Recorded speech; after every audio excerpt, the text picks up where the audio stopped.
Hello and welcome to the Rope Access and Climbing Podcast. I'm your host, Mikey Stevenson, and today I'm going to be talking to Chris from Med-Tex in the United States. If this is your first time here, please make sure to subscribe and follow us wherever you get your podcasts.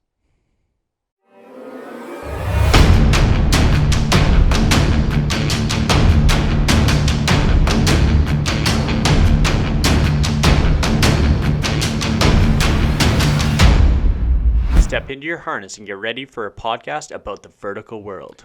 So on today's episode, I'm chatting with Chris from Med-Tex. We're going to dive into conversations like what rescue teams look like in comparison to rope access teams. We're going to talk about different types of gear, and we're also diving into a little bit about how to get certified and what that looks like in the NFPA system. So stay tuned. So let's dive into some introductions. So who are you, where are you from, and what do you do for your profession? Chris Fader. I'm the Director of Rescue Services for Med-Tex Services Incorporated. We are a consulting firm. We provide health, safety, and rescue services for construction, general industry. We train fire and emergency services, specifically for technical rescue, special operations.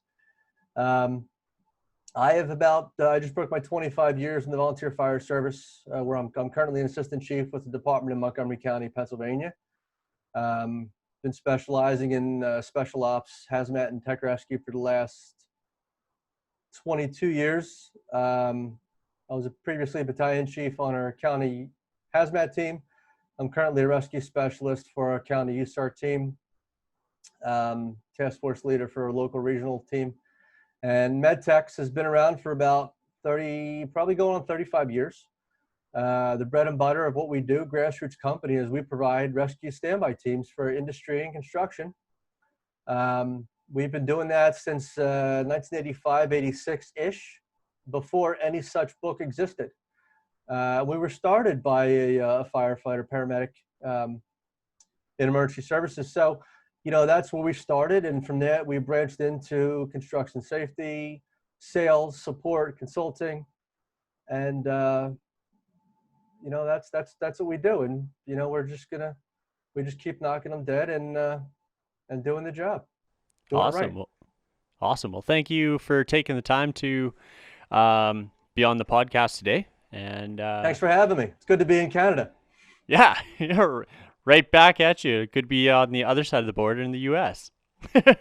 So today we're chatting about the difference between rope access and NFPA standards, or not standards, but styles, and more to do with the rescue teams as a whole.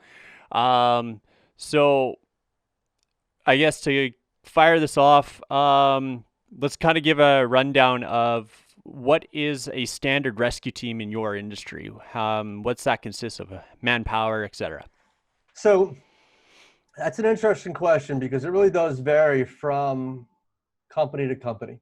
So where I'm from, where we're at in this area, this region, a typical rescue team could be anywhere from 2 to 3 people, confined space. We'll start with that. With us, it's typically a 2-person team. If it's a simplistic job, something a little more complicated, we'll increase manpower. And that usually happens between a conversation with the client based upon what their needs and expectations are and what we can adequately provide without compromising safety. And there's organizations out there that provide 3- and 4-person confined space teams. And a lot of that really has to do with the complexity of the job, the nature of the job, the relationship between the company and the client. And quite honestly, it really comes down to financial impact. There's a lot of companies that just don't have the financial means. And as a for-profit, if you will, like our partners or competitors, you have to balance that financial impact with the needs of the company. And that middle line is the health and safety. How much can I compromise over here and gain over here without compromising that safety? And it's a scale game. Our high angle teams, or rescue at heights, are typically 3 people. We have done jobs where we've gone as high as 6 people on one job. We did a confined space job late last year up in the Northeast, and it involved, I think it was a 13-person confined space team. involving about 3 or 4 miles of tunnel that, move a large body of water to a major metropolitan city in the Northeast. And Okay. that was an incredibly complex job. So there's an example. We may have 3,000 feet from one opening to the other. So do we throw manpower at it, or do we throw a sound plan? And that's where the balance comes in. So, our teams vary, but a typical confined space team is 2 to 3 people. Okay. And let me quantify something. When I use the term high angle rescue, so just for the purpose of our conversation, we can determine high angle rescue as in the urban environment, our mountains or buildings, they have elevators and stairs. So typically a high angle rescue, we can refer to as a building where we're taking the elevator to the top, a roof, and setting up. A rescue at heights scenario may be a bottom-up scenario where you have to climb, such as a water tower, cell tower, scaffolding, cooling tower, that kind of environment. And those dynamics change a little bit, and they can change incredibly depending upon the scope of the work. But those are typically 3-person teams, and they go up from there. Awesome. All right, so that's kind of similar to the rope access side of things. Most rope access crews that are going out are 3 or 4-man crews, depending on the scope of the work. Obviously, we are a self-reliant team in the rope access industry, not relying on outsource rescue teams such as, what we're talking about with you. But we're also executing the work, and then if there is an emergency, we will be a self-reliant rescue team. So our rescue teams are, if you will, 3 to 4 people standard, but the requirement, both government regulations as well as standard organizations such as IRATA or SPRAT or whatever organization you fall under, is a minimum of 2 people. You cannot execute rope access without an additional person there. And speaking of that, so the interesting thing about that statement is there's some areas in this country, North America, that have laws or standards or regulations governing where rope access work has to happen. And if it does, then you have to follow those practices. In your case, you were talking about having to have so many level 1s or level 3s. And then there's areas of the country, Philadelphia, for instance, where that has not yet caught up to the authority having jurisdiction. And window washers in some cities all have to potentially be union, or they have to be rope access. In other cities, no, you get hired with a company, they teach you a couple things. They may use some kind of friction device, non-mechanical, that you have to tie off and hands-free. They don't make their people wear helmets. And it actually varies from municipality to municipality. Yeah. And it's interesting because that ties into the competency of the people working, and, are all window washers or all rope access or all firefighters created equal? And that kind of ties in that they may not be. Yeah. And that's within the rope access industry as well. Like, there's a lot of difference in competency from both each level, from 1, 2, and 3, but also within each independent level, the competency can change drastically as well. And that varies on, how the person learns, how they've been taught, the mentorship, the eagerness to learn as well, will really dictate how competent each independent person will be within their given level. Right. Yeah. So, next question here. What would be some of the standard gear one could expect on a rescue team? So, you're coming from Med-Tex, you have, standard kits for, each job. What is some of the, go-to gear that each independent person from crew to crew would be able to be familiar with, if that helps out, kind of guide the question, I guess. So I'll use the term our partners, our competitors, companies that do what we do across the country, North America. And there's a lot of companies out there that do what we do, and they do it well. And there's a lot of companies out there that do what we do, and they don't do it well. And some of them are, a couple of buddies who may be on the job who do some rescue, and they go out and they get a van and they want to do standby. And the reality is that's how a lot of these companies started. But I've seen a lot of companies, they'll use a blend of industrial equipment and tech rescue equipment. And what I mean that is industrial equipment such as window washers. They use 5/8" rope. It's a nylon twisted rope, and they use industrial rope grabs. We in the rescue world, we don't use that. We use static commando rope, and we use devices like the Calm Backup or the ASAP lock, or device from ISC. Mm-hmm. So those devices do the same thing. Yeah, but they're different. In our world, as far as Med-Tex goes, we have some industrial rescue equipment on our trucks. We have industrial retractables or self-retracting lifelines, SRLs. Yep. And those are, retractable devices that you connect to the person as they go up and down, they retract, but if you fall, they'll catch. And some of them have a capability where you can crank them out of a space. Yeah. Fire departments traditionally don't have that equipment on their truck. Some fire academies may use that for training, particularly in bailout training, from a safety standpoint. Yeah. But we have industrial tripods on our trucks that are designed for one person. They're designed for so much amount of weight for tools and our equipment. And, we'll put two of those industrial devices. One's a winch, one's a retractable, one goes on your dorsal, one goes on the bosun's chair, and we'll lower someone down. And in other areas, we'll use traditional rope or rope access techniques, such as, the ID or a clutch. We'll set up ropes, and we'll use that to be able to lower the rescuer down or the person down if we're being hired by the client to do that work for inspection or maintenance. Mm-hmm. We do have SCBA on our rescue trucks.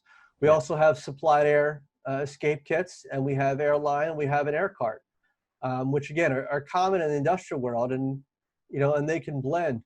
But there's companies out there that they'll give their rescuers industrial harnesses with maybe a chest D-ring to use for climbing vertical ladders. Right. But that tripod or that harness is used for climbing and fall protection. It's not necessarily used for rescue. We're designed for rescue. Mm-hmm. And that's really the biggest blend. Most of our rescue equipment is rescue rated. For lack of better terms, we'll say it's NFPA and ANSI. Right. It's a tough blend because sometimes we may have to have equipment, and we'll probably talk about this moving forward. And if I do, stop me and we'll come to that. Mm-hmm. But there's equipment that we have that we'll buy stuff that's NFPA marked. Not because we need it to be G rated, not because we need it to be steel or rated for, 50,000 pounds, but because quite honestly, if we go to a job site and the safety professional says, let me inspect your equipment, they'll look at it and say, well, this doesn't have any ANSI or NFPA markings. Well, is it easier for us to just buy a carabiner that has a marking on it and then say, here's a stamped carabiner? Or is it easier for us to get into a conversation with someone and try and educate them? And there's people out there that would argue either way. Why not just educate them? Well, that's great. But if you have 70 rescue technicians doing 4,000 plus rescue jobs a year, can you really expect to get in that pissing contest with people and win all the time? Sometimes it's easier just buy equipment that's compliant and leave it at that. Absolutely.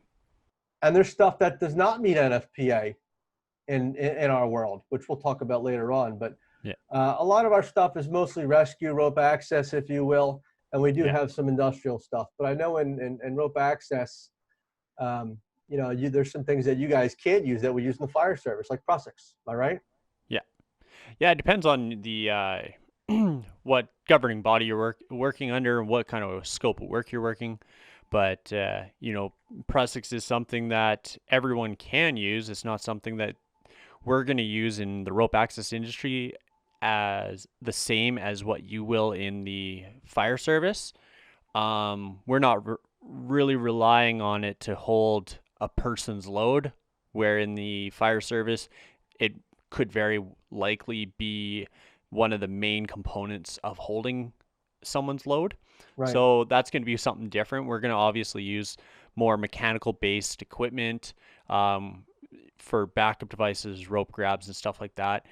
And all the equipment there that in the rope access industry has to adhere to some sort of international or national standard. We can't use stuff that doesn't adhere to any set standard. Right. So You're not going to go to Home Depot and buy rope and use that.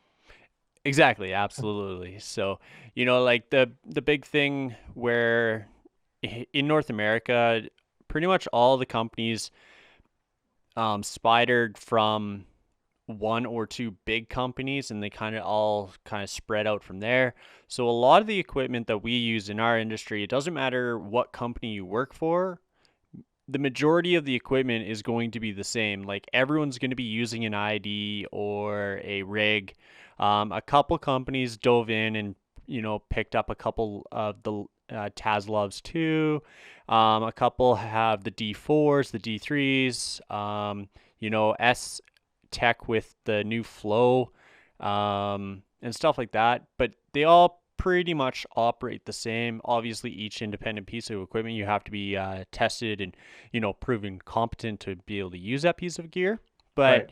for the most part, all that equipment is relatively the same. And then the backup devices, the standard backup devices we use in the rope access industry is the S-Tech Duck, pardon me, and the ASAP lock. Those are the two primary ones. But then, like Kong has one, Red has one, DMM has one. There's a couple other companies that, some of the smaller companies have tried to pull away from the standard traditional, if you will. But, it's all mechanical based equipment that we're using in the rope access industry. As it should be. I mean, the Yes. technology has evolved so well. There's no Yeah, reason not to. absolutely. Cool. All right. So I guess next question here. Since the NFPA is not a certifying body, how do technicians get certified within your industry? It's not like the rope access industry where you go do your training, and then at the end of your training week, you have an evaluation or an assessment from a third-party evaluator. Comes up, goes, checks the boxes, and then gives you your certification if you're successful. Now, the NFPA system is slightly different. Now, but the majority of the people on my side of the spectrum here on this podcast are rope access based. Would you be able to shine some light on the system that you adhere to? Oh boy, this is going to get me in trouble. Yeah, so let me just say one thing. There is a difference between certification, training, and a certificate. So, Okay, perfect. um, people that don't know what they don't know use the term certification. They throw it out. I'm certified this. I'm certified in that. And the real question that is, are you? Well, when we're talking about certification between you and I and the rest of the world, Yeah. for the purpose of this conversation, we'll refer to certification as Pro Board or IFSAC, the International Fire Service Accreditation Congress. Okay. Those are the two entities in North America that I know of that offer a certification, if you will, in said discipline. Anything across the board: officer, investigation, tech rescue, engine, driver, operator. So, with respect to getting certified, um, there's departments out there, major departments that have their own rescue training. They'll do it in house, and this is major departments across the country, not just here in the Northeast. Um, and they'll send their people to a school to train them how to do tech rescue. Up here in the Northeast, we call it SOC, Special Operations Command. Down, in the DC area, and when you get down to Florida, they call it TRT. I've heard ATR, Advanced Technical Rescue. The end of the day, it's all special operations, tech rescue. So some departments will put their own people through it, Mm-hmm. and then they'll meet the training intent of that department, ABC Fire Department. And then other departments, they'll send people to a school, whether it's the local fire academy, or they'll bring people in to do the training. There may be their own people. And then they'll have a third party come in and do evaluation, much like you do in Sprat. Okay. Here in Pennsylvania, there's two entities that do certification. One's the Pennsylvania State Fire Academy, which is under the Office of State Fire Commissioner, and one is Bucks County Community College Public Safety Training. So both of them do some level of national certification in tech rescue, in other disciplines outside of tech rescue. Right. If you go to Alabama, Florida, Texas, California, and I could be wrong by some of those states, not every state does professional national certification. So if you go to Florida to take a tech rescue class, you may have to go through what their curriculum may be, 40 or 80 hours of training to get your rope technician 1 or 2, or rope operations and technician. And then you go to another state like, again, Alabama, I'm just picking a state out. You may have to go through 24 or 32 hours of training to get that same thing. So from what I know about the process, which is different than SPRAT, Pro Board and IFSAC, they don't come in and say, you have to do this and that. They leave it up to the authority having jurisdiction to determine what their testing process is and how they're going to test people based on those NFPA JPRs. One thing I love is when somebody says to me, well, NFPA says you have to do this knot or you have to use this equipment. You know, and early on in my career, a young Chris Fader would take that word as, you know, word from the heavens, and I would regurgitate that when I went back to the firehouse or I was talking to people. Well, you have to use it 8 and a bite with the safety. Until one day I asked the question, why? And I found myself on the podium being criticized. Well, who am I to, you know, to ask the instructor these questions? Why can't I just take his word as being the word of the heavens? You know, and that's kind of where I shifted from being just someone who takes these classes to, well, you know what? No, why are we doing it this way? Why do I have to do that? And the crazy thing is, when I dove into these standards and learned more about them, not only was I finding out that there's a much more out there than what I'm being taught. Imagine that, right? What? But I found out that the information that was being communicated wasn't exactly correct. NFPA doesn't tell me I need to use an 8 and a bite. They're not telling me I have to use a Prusik or an ASAP for a rope grab. They're telling me you have to be able to tie an end of the line knot. It's up to the authority having jurisdiction to decide that. So let's go to Pennsylvania, Florida. They're the authority having jurisdiction, being ambassadors of professional certification. So one state may decide and say, you know what, we're going to teach the 8 and a bite, we're going to teach the bowling with the Yosemite finish. Those are the 2 approved knots that we're going to teach. And here's maybe a list of other knots that we'll recognize for certification testing. The other state, they may say, we're going to teach this, and here's a list of knots that are acceptable.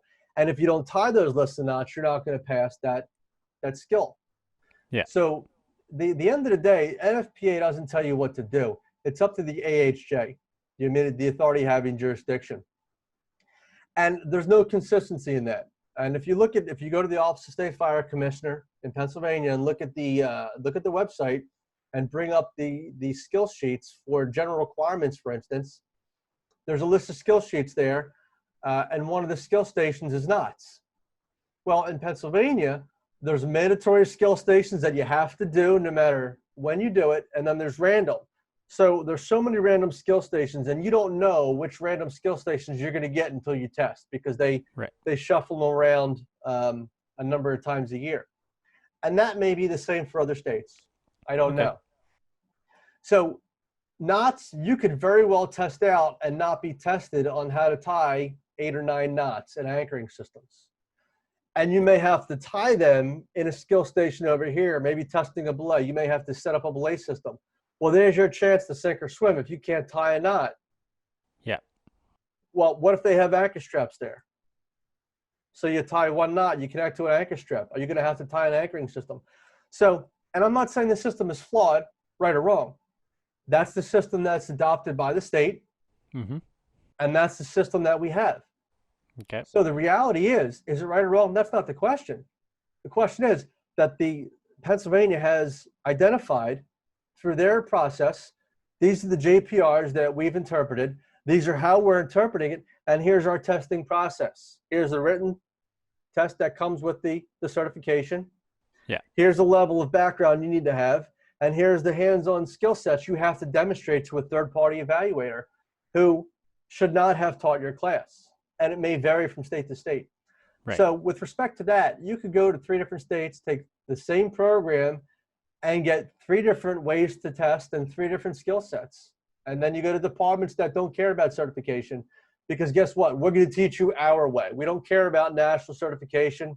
We want you to know this way, and that's the way you're going to do it. And then you go down to Florida, some of those guys to get on and girls to get on the tech rescue teams, a lot of them have to go out and take these classes and certifications on their own, out of their own pocket. They have to have that level of training and certification to get on the tech rescue teams. Right. So, there's no apples to oranges. There's no consistency. The only consistency is that each state or authority having jurisdiction has a testing process, and they've identified through their process what's sound. Okay. So you don't have, so I guess what I'm getting at here is now you don't have to be certified. You have to be trained, and you may not get tested. I guess you will be tested. So, there's 3 different angles there. You were saying yes. There's certification, there's training, and then there's one other. There's certification and training. So training is not certification. Training is, I'm going to go out and learn how to throw a ground ladder. Yeah. Now, I've been shown how to do that. I've done that, and I've now got a certificate that says I've completed a course of instruction on throwing a ground ladder. Yeah. Now I want to get certified. What does that mean? Well, it means that in the state, they have a certification for that skill set. I've taken a written test. Yeah. That I've been able to pass with a percentage of passing, whether it's 70 or 80%. So I've taken a written test on the components of a ladder, how to throw a ground ladder, and what to do. Now I'm going to go out and I'm going to demonstrate that skill set with an evaluator, much like Spratt. Yeah. That I can do that. And once I've done that and I've met that skill requirement, then I'm certified. Now I'm certified in throwing a ground ladder. Some departments don't care about certification because it doesn't apply to them. They may do their own training in-house, and that's good for the part. And if that's their position, they're the authority having jurisdiction. If ABC Fire Department says we don't care about certification, then who are they to challenge them if their municipal charter allows for that? Yeah. And in Pennsylvania, we're a voluntary certification state. You don't need to be certified to fight fire in Pennsylvania. It's up to the authority having jurisdiction. So in Pennsylvania, you could join my firehouse. You could go through some level of training in-house that we deemed appropriate, and then we can let you on the truck and fight fire. Okay. Now, the caveat to that, and again, not just on certification in Pennsylvania, throughout the whole state, if you're going to adopt that kind of policy and principle that you don't need certification or you do need certification, at the end of the day, what really matters is, can you defend yourself against your department's policies and procedures? Are you following best practices? Are you doing what's right? And will 12 reasonable people look at you and say, yes, you did this with good intent. Mm-hmm. You did what you could do. And I hate to say that, but we're such a litigious society. It really comes down to that, because you can be certified in Spratt all day long. But were you, Mikey, following best practices? Yeah. Were you doing what's the mission of IRADA or Spratt? Were you really delivering that level of service? So it's a combination of things. For sure. But, then that was rambling on, but certification, there is no consistency. And I don't know, I did hear a podcast from Mark Pfeiffer from Ronin. What I found interesting is he said that where he comes from, there's laws about what they can and can't do, and then buying equipment, it has to be NFPA. That may or may not be applicable here in America in certain municipalities. That may be something we talk about later on. But there is no law where I come from that says you have to be certified in rope to do rope work. Okay, interesting. Other states, there may be. Okay, excellent. Now, you are rope access certified. You stated that you're a Spratt Level 1 technician. If we look at the system from Spratt and the system of the fire service NFPA style, when it comes to the evaluation. Do you like one more than the other? And not trying to get anyone in trouble, but I mean, like, it is, it seems like the NFPA system is a little convoluted, if you will. And then going state to state, town to town, city to city, municipality, however you want to explain it, you may end up having to redo all this training every single time you move. Where in the rope access industry, it's pretty generic on the state that you're certified and you can go anywhere you want. Okay, so for the purpose of this conversation, you and I can sit back and say that I can't speak on errata because I'm not an errata. I am SPRAT level 1. And from what I know, my little experience with SPRAT, I don't want to say it's a much more robust process. I'd like to say it's a different process. Yes. The numbers are vastly different than the fire service. In, as a local level instructor here in Pennsylvania, the type of training we do is different than rope access. We're not going to hold a rope technician class with 8 people and expect to be able to maintain a good student to instructor ratio. So like at Med-Tex, our student to instructor ratio for high angle work is 5-to-1. Period. That's a good number. It doesn't, we don't get away from that. It's that simple. And if the client doesn't want to be supportive of that financially, if they have 10 people and they say, well, we can't afford 2 instructors, well, then maybe we're not the company for you. Confined space, we can go 6 to 8-to-1. And we may go to 5-to-1 depending upon the complexity and the hazard. But with respect to NFPA training, what we'll call NFPA training, Pro Board Rescue Training for the fire service, the fire service doesn't lend itself for the same type of model that SPRAT does. The numbers are vastly larger. The financial impact is the big one. 6 of us went to go do SPRAT. We took it in Chicago at Elevated Safety. That was a substantial investment for my company. Substantial investment. When you think about sending 6 people, flying out there, rental cars, food, per diem, travel, and we bring that knowledge back and we take these skills and we look to blend them into what we do at Med-Tex, and we look to blend them into other aspects of training and the mission. No fire department in the world can support that. And I know there's some major cities right now that are slowly sending people out to do rope access. I don't know if the job is paying for them or if the firefighters are paying out of their own pocket. But, I would challenge any Main Street USA fire department to be able to support that financially. You can't. Yeah. And then you look at these major cities that have, 60, 50, 100 guys and personnel in special ops, times that by 1,200 hours a person for level 1. Yeah. Send them out somewhere, hotel, rental cars. It's not cost effective. Even bring the instructors in. It's not cost effective. For what it costs me to send 3 people out to do rope access, I could probably put 1 or 2 platoons through rope level 1 NFPA training. Okay.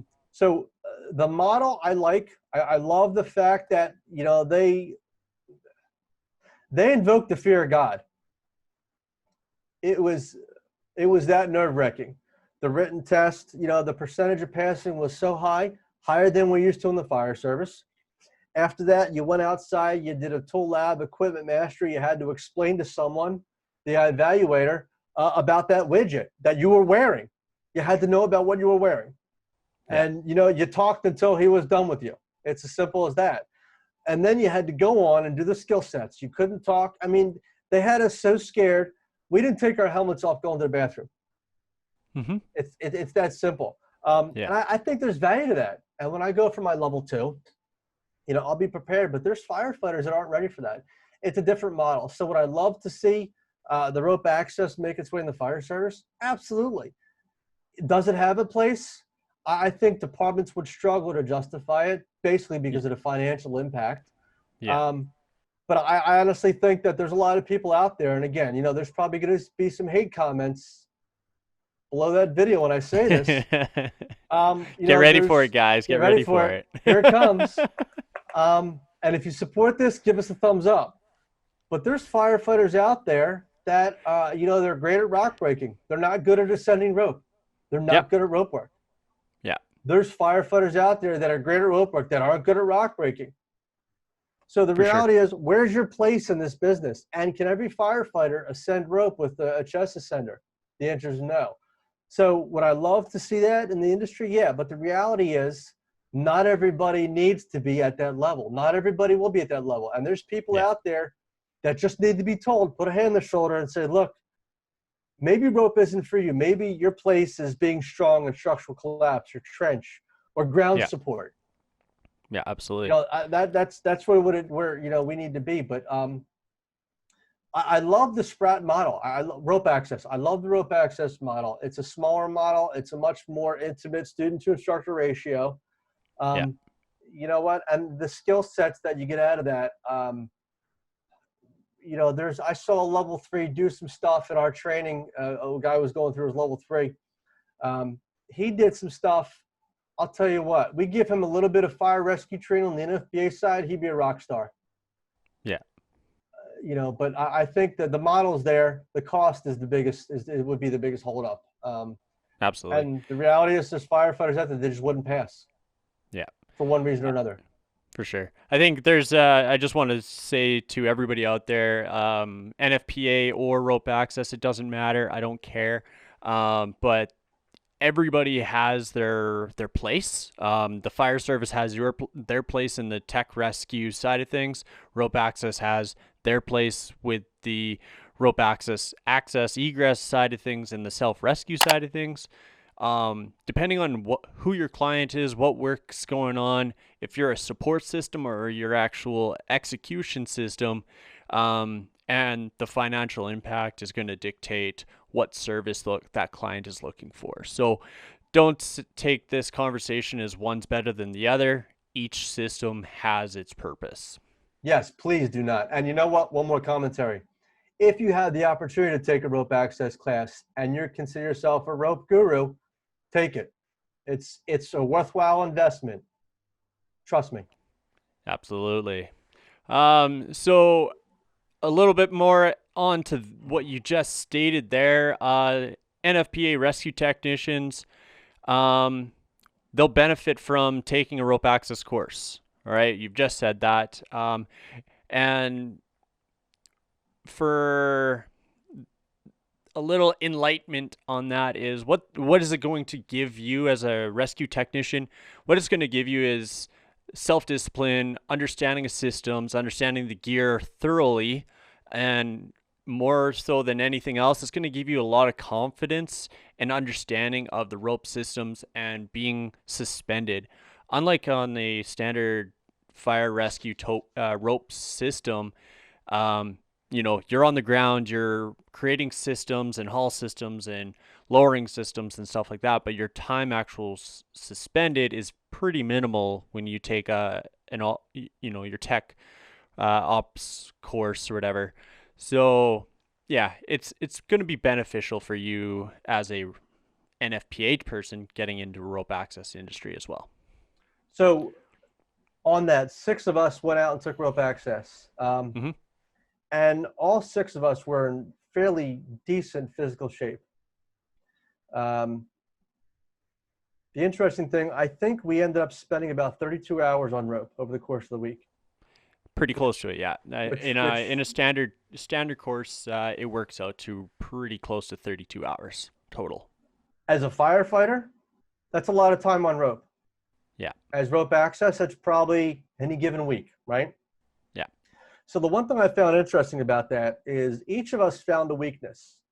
One of our guys maybe had an issue with the muscle on his arm, maybe his leg, maybe an individual was big, broad, more top heavy, and it was more difficult for that person to stay buoyant. So everybody has a flaw. The one thing I found interesting about the training was it really allowed us to dig deep and find where our strengths and weaknesses are. Now, I weigh 150 pounds soaking wet, so I was up and down that rope like a jackrabbit. I had no problem. My problem was I didn't hydrate enough like I should have. Now, I didn't go out drinking every night. Every night afterwards, we went back to the hotel or went to a hotel, a restaurant bar. We got a big table. We got our books. We had dinner. We studied together as a group every night for about 2 hours. and we were in bed by 8:30. He kicked our butts.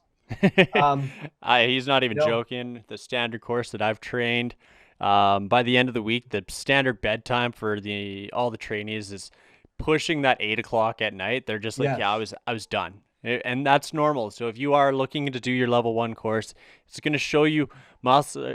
It's going to show you muscles that you didn't know existed. It's going to remind you that they do exist. You just haven't found them yet. And it's going to put you to bed a lot sooner than you ever anticipated. yes. And you know what else is going out there to take the class was more valuable than bringing the instructors to us, because it allowed us to focus on our training. It allowed us to focus on our skills and go to bed. We weren't bothered with life at the end of the day. I mean, the guys that get back, they'd call their wives or girlfriends or whoever, call home. But after that, it's study. Let's eat dinner. Let's just decompress. Let's study and talk about things. What did we like? What didn't we like? And we were in bed by 8:30. Yeah. So we were allowed to take and focus on training and not focus what's at home. And that's why, once a year, I go out and I take a class, me and a buddy. We travel across the country and we take a class from somewhere else, from somebody we haven't taken a class before. We're constant students. And, just because you teach all the time doesn't mean you're going to be great at it all the time. And, us traveling to do that is invaluable to be able to focus on that skill set. And I can't emphasize enough, at the end of that week, it kicked our butts. And one of the things that taught us that, we don't do well in the fire service, again, we're going to start seeing some comments here. If you think about in the fire service, when we teach rope ascending, they generally, a lot of places teach with prussics, and the reason behind that is because, well, that's what you have. It's the go-to. The department can't afford another device, so they have 30 cent a foot prussics that are tied. Okay. We'll go 10 or 15 feet. NFPA used to have a defined distance in an urban setting versus rural on height. They took that out. So now you go up 10 or 15 feet. Maybe they'll hang rope from the ladder truck and go up, and they'll come down. And they'll check that off as saying that they've passed that skill. Well, it wasn't like that in rope access training. You're going to the top. You're going to do this skill. Oh, and guess what? And you're going to connect somebody on another carabiner to the same carabiner that your ID is hooked to. Well, if I did that in fire department training, I'd get kicked off the fire academy grounds. You can't do that. You can't do metal to metal. You can't do this. You can't do that. And a lot of that comes to the fire service. And I'm not going to shoot the whole fire service as a whole, but there's people out there that teach. They don't know what they don't know. They've never gone out and researched why Sprat does what they do. They've never researched why you can connect to the sternal connection. You don't need to go to the back. They've never researched why you can connect metal to metal. And I don't want to get on a tangent, but let me just say this. When people say you can't do a carabiner to carabiner, my first question back to them is, why not? They'll say, well, the torque, the metal on metal, I was told it'll heat up and friction, and I've heard it all. And I'll say to them, well, what do you connect the carabiner to when you descend? Well, I have an 8, or I have a brake wreck, or I have an ID. Well, gee, isn't that what's metal that to made metal? out of? Yeah. What do you connect to the anchor strap? What do you connect to an anchor plate? Yeah. And the light bulb goes on. And it's like, guys, think about this. Ask the questions. Challenge the instructor. I don't want to get on a tangent. I encourage my guys at Med-Tex and girls, and I encourage people in my class to challenge the instructor, because guess what they're doing, Mikey, when you're talking in a classroom about rope access, if you're teaching a fire class, for instance, and you're talking about knots. I see you have a knot in the background. What do you think that 19-year-old student's doing while you're talking about that? They're Googling Mikey. They're Googling that knot you're talking about. Yeah. 20 years ago, you didn't have this device. We had to take the word of God from the instructors. Yeah. So you have to know what you're talking about. It challenged the instructor. And if the instructor takes offense to that, they shouldn't be teaching. Absolutely. Any instructor that says, you know what, I don't know, because I've said that to students. I don't know, but I'm going to find out the answer and get it to you. Yeah. That's really what separates, those that can from those who can't. And I'm sure there's a lot of people who agree with that sentiment. I don't want to get on a tangent, but I just feel very strongly about that. Absolutely. So, for the next question here, do you think NFPA rescue technicians would benefit or be interested in rope access based professional development courses? Not being certified in rope access, but do you think that they would benefit and be interested in such a course? So that's a great question. And I think if you Google tech rescue training and look at some of the big players in North America right now, and even across the world that do this, you're starting to see them blend, and they're coming up with really cool and sexy, jazzy names for these courses, Yeah. which I applaud. I mean, you need to call it something cool to Yeah. get people. That's the reality. That's how you Got sell it. seats, right? Absolutely. You got to change up the name a little bit or do something different. Yeah, and Yeah. I applaud them. You have to call it something cool. You have to have a really cool flyer. And the other thing you have to do is have to have a really badass picture, something really cool to get them a task. They'll read, okay, what are we doing? So you're starting to see a lot of companies do that. And I think there's significant value to that because what that does is it allows them to learn some of the techniques that they haven't previously learned, whether it's Sprat, IRATA, ITRA, let's say wherever it's from. It Yeah. may be coming from the UK. They're learning something new. And they're going to take that tool and take it back to the department and say, hey, chief, we learned this today in this class taught by this organization. Well, let's see if it has a place in our department. Does it have a place in our department? Maybe, maybe not. You know, maybe they want to use, maybe they're used to using a RAP 3 pull 2. Yep. It's an anchoring system. I prefer not to teach. I think there's better things out there. I think well, it depends, right? Like if we're talking wrap 3 pull 2s, or we're just going to use a standard strap, right, with two eyes on the other end. Where the wrap 3 pull 2 is, you're going to need webbing, and depending on what you're doing, where you're at, you could have a big spool of that on your truck, and doesn't matter what you're trying to go around, you always have enough. Where if you're fixed length slings with loops, you may not have the right sling for that right application, and now you're up, up creek without a paddle, right? So there's times and places for everything that is taught. It depends. There is, and then this is part of the Chris Fader in reserve, because I try not to always push Chris's opinion. I try to share with the students what's out there. Don't say here, have an orange when there's clementines and there's apples and there's pears. Show them the different fruits and vegetables. Let them try it and see what works for them. Somebody may like clementines over oranges because they're smaller. So the Rep 3 pull 2. I'm a fan of doing basket. I'm a fan of using Pro-6. I'm more of a fan of using Pro-6 for anchors after Tom Penley did a presentation at the International Tech Rescue Symposium a number of years ago, where his backyard testing yielded results that a basketed sewn Pro-6 will hold up to 12,000 pounds.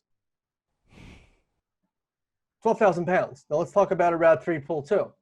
How much is that rated for? And again, that goes back to, if I have a spool of webbing, it's cheaper to get a 10-foot, cut it, and do my thing. Yeah. But going back to your department and saying, we just took this training and we learned how to ascend the rad technique. We don't need to use Pro-6. Yeah. Well, why would we ever need to do that? Well, maybe we will never do that. But we have a new tool in the toolbox. Because if we have to learn how to ascend rope for teach our people how to do that to pass training, why can't we show them this technique that's hands-free? You do your thing. If you let go, you're not going to fall. And by the way, you're not going to have to fight these Pro-6 that are 4 or 5 feet above your head. And then you get an individual that's top-heavy and very large that's getting physically fatigued because they can't grab that Pro-6. So I think there's a lot of value to those courses. Yeah. And bringing those skill sets and blending them. And calling those courses something jazzy and sexy, I don't want to just put one course out there. But, they're taking these techniques and they're blending them into the NFPA 1006 program. I think there's tremendous value in that. And I think those that don't take them, I think a lot of it may just be they're scared to learn something new. I'd be the first one to take a class anywhere, anytime, any place. And there's a group of people in my circle that are feel the same way about rope work that I do. Yeah. I'll be the first guinea pig to do it. My USAR team, we did in December, we did a little in-house confined space competitive.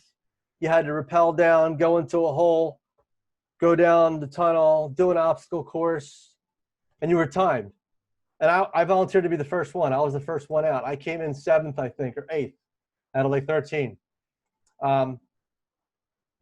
There's value to those skill sets because it's important to learn the value of the skill sets, really learn how your equipment is valuable, where you can push the limits of it, because you may decide one day that you learn this technique.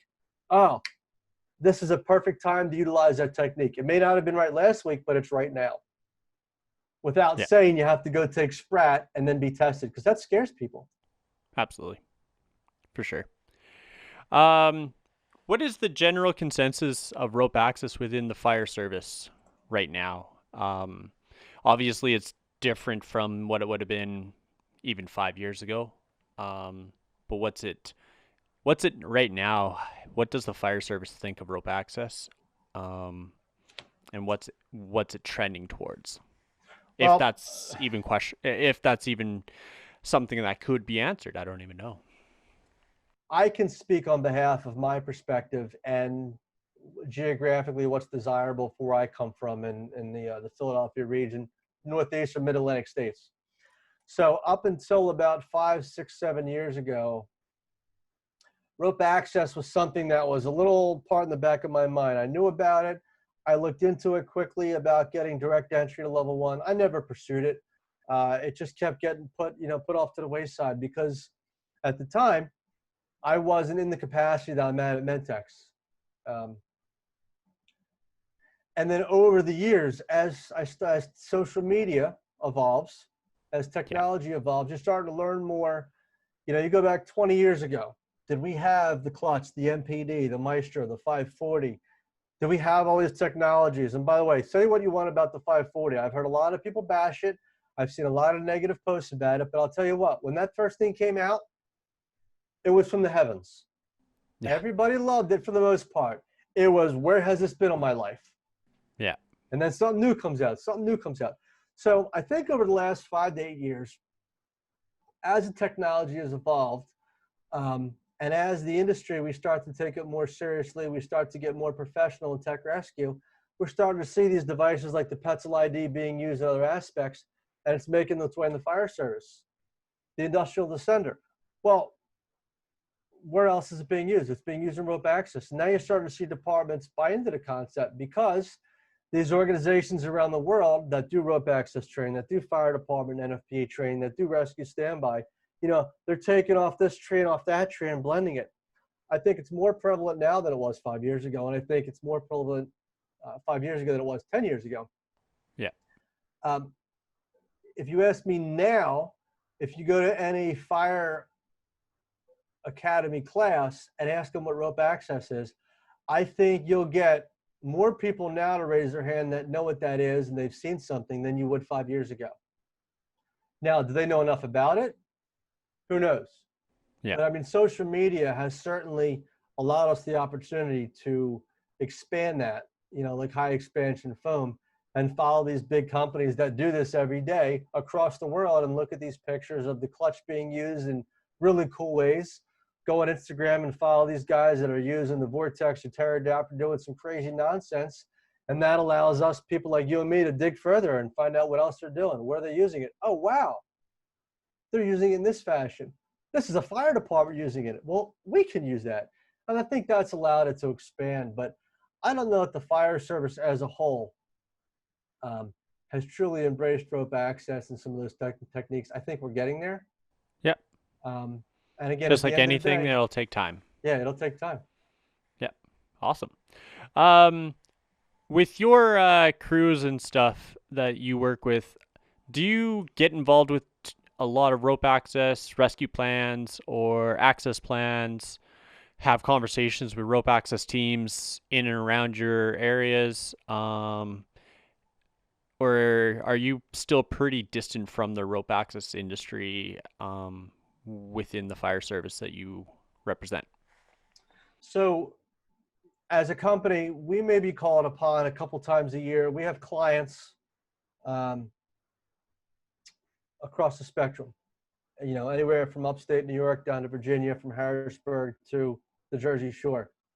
Any given time, we could be touching clients in that area, as well as we have clients across the country.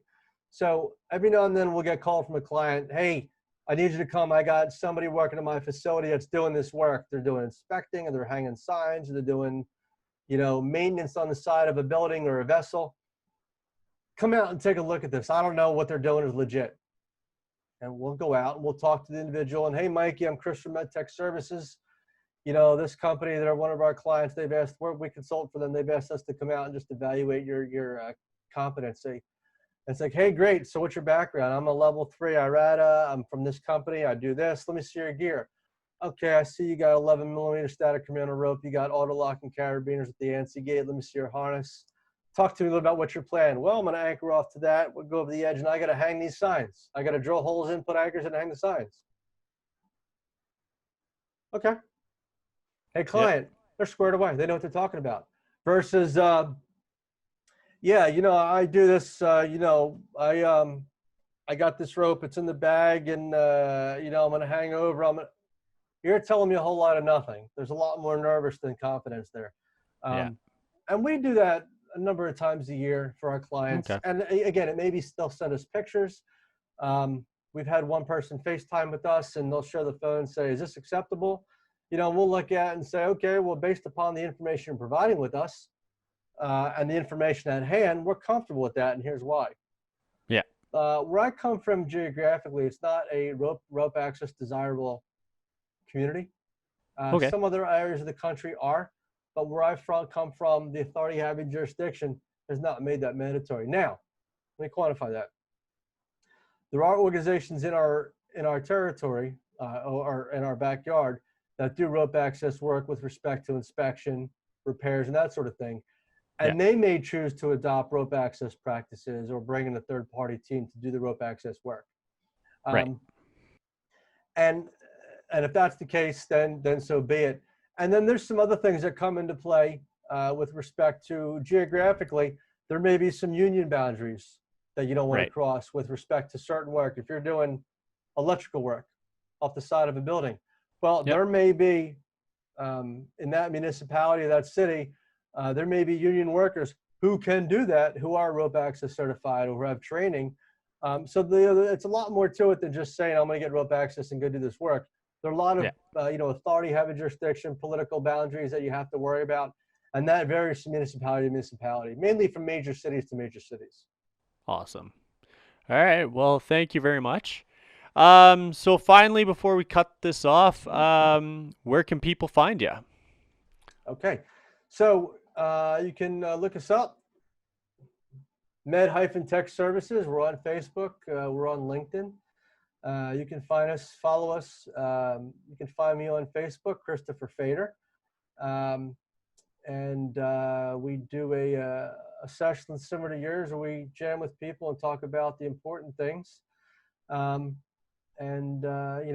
love to hear your feedback, good or bad. I get a lot of hate mail. I get a lot of good mail. But the only way we're gonna improve, is by this healthy discussion. Absolutely. So, glad you invited me. Thanks for having me. Yeah. Well, thank you for joining. I guess let's touch base a little bit on your live stream. Where can people find that information? Yeah. So we finally launched a live stream called Rescue Connection, and we just launched the schedule. We posted it recently on our Facebook, and we shared it on some of the bigger forum pages on Facebook, the Rope Access and Rescue World. Basically, we have a number of sessions over the course of a month, daytime and nighttime, and we jam with our counterparts, our partners, talk about topics, promote the greater good of the cause, give back to the community like yourself, and talk about some things that are important, and provide a forum for students and practitioners to ask questions. And it's gotten good feedback, and you can look it up on Facebook and follow us.